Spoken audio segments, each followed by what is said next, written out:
Ano ba ang pangarap mo sa pamilya mo? May mga babaeng hindi umaalis dahil gusto nilang tumakas. Umaalis sila dahil ayaw nilang mamatay ang pangarap ng pamilya. Ako si Sheila, isang ina mula Dumaguete. Bago ako umalis, sinigurado kong maayos ang lahat. May baon ang anak ko. May pagkain sa mesa. May yakap bago matulog. Kahit pagod na ako, pinipilit kong umiti dahil naniniwala akong lahat ng sakripisyo ay may kapalit. Ang asawa ko si Randy ay mabait. Tahimik, walang bisyo, walang gulo. Pero matagal ko nang tinatanong ang sarili ko, hanggang kailan sapat ang kabaitan kung walang direksyon. Okay na tayo dito, palagi niyang sinasabi. May bahay naman, may pagkain, hindi naman tayo nagugutom. Pero para sa akin, hindi sapat ang mabuhay lang sa araw-araw.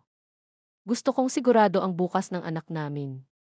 Bago ako magdesisyon na mag-abroad, halos isubo ko na sa kanya ang lahat ng oportunidad. Ako ang gumawa ng sihi ni Randy. Ako ang kumausap kung kani-kanino. Ako ang naghanap ng trabahong pwede niyang pasukan. Pero parang ayaw niya. Kontento na siya sa bahay, nagluluto, naglilinis. Baliktad ang sitwasyon namin.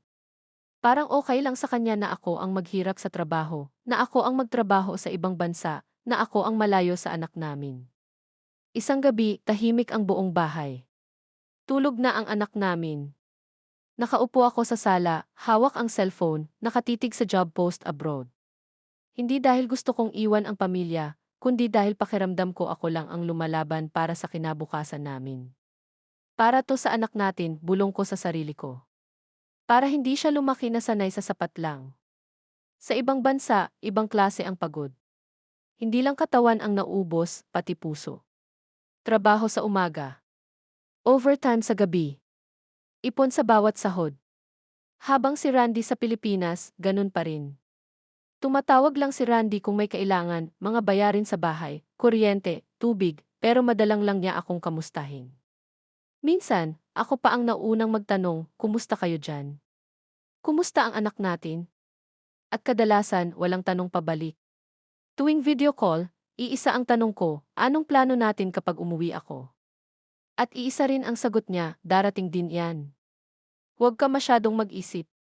Pero ilang taon bang pwedeng maghintay ang isang babaeng halos ubos na sa pagod at pananahimik? Doon ko nakilala si Adrian. Wala kaming label. Wala ring pangako. Pero halos araw-araw na kaming magkasama, sabay kumain sa labas, sabay magpahinga pagkatapos ng mahabang trabaho, sabay tumawa sa gitna ng pagod. Sa kanya ko ulit naramdaman na isa akong babae. May nagtatanong kung kumain na ba ako. May nag-aalala kung pagod na ba ako. May nakikinig, hindi dahil kailangan, kundi dahil gusto niya. Napakaalaga niya sa akin, isang pag-aalaga na hindi ko na naranasan sa asawa ko hanggang ngayon. Masaya kami. Masaya ako kapag kasama ko siya. Pero laging may pero. Single si Adrian. Pero may pamilya ako. May asawa ako.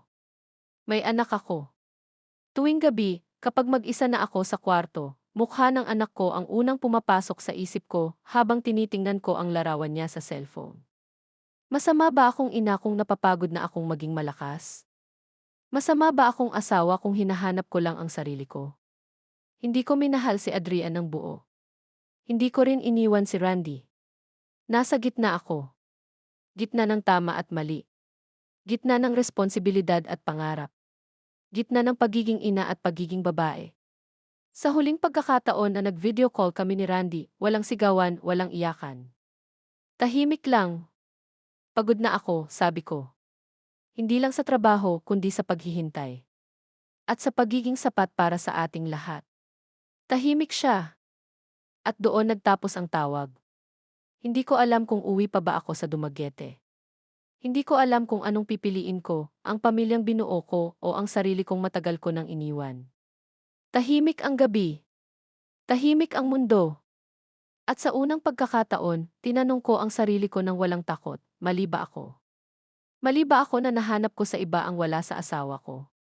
O dapat ba akong makontento sa kung anong buhay na ang napili ko? Walang sagot ang gabi.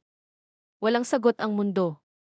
Ikaw, kung ikaw ang nasa kalagayan ko, ano ang pipiliin mo?